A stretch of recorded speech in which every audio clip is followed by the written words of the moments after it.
আসলেই কিন্তু আমাদের বাংলাদেশে নামাজের দিন অর্থাৎ শুক্রবারটা কিন্তু খুবই উৎসবমুখর হয়ে থাকে। আর অনেকেই কিন্তু তার ছেলেদের সাথে নিয়ে কিন্তু নামাজ পড়তে যায়। সো তাই আজকে আমি দেখানোর চেষ্টা করব যে প্রত্যেকটা বাবারাই কিন্তু তার ছেলেদেরকে সাথে নিয়ে হাতে হাত রেখে নামাজ পড়তে নিয়ে যায়। তার অন্যতম একটা কারণ হচ্ছে বড় হয়ে যাতে তার ছেলে বা তার সন্তান নামাজের সাথে যুক্ত থাকে। সো সেইগুলোই কিন্তু আমরা দেখতে পাচ্ছি। একদম ছোট থেকে ছোট যারা আছে তারা আর এই দিনটা কিন্তু উৎসবমুখর হয়। পাশাপাশি কিছু দোকানপাটও বসে। আর বাবারা কিন্তু অনেক ভালোবেসে সেই ছেলেদেরকে নামাজ পড়তে নিয়ে যায়। তার একটাই কারণ আমি বলেছি যাতে তারা বড় হয়ে মনে করে না এটা আমাদের একটা জীবনের একটা অংশ। নামাজ আমাদেরকে পড়তেই হবে। সো এখন দেখতে পাচ্ছি আমাদের বাসাতে ইয়াসিন নামে একজন আছে, সেও কিন্তু ভালো নামাজ পড়ে তার বাবার সাথে যায়।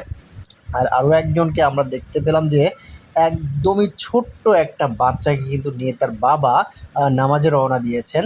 সো আমরা যদি একটু তাকে দেখানোর চেষ্টা করি, দেখছেন ও অনেক ছোট, তারপরেও কিন্তু কত সুন্দর করে কিন্তু সেজেগুজে নামাজে যাচ্ছে।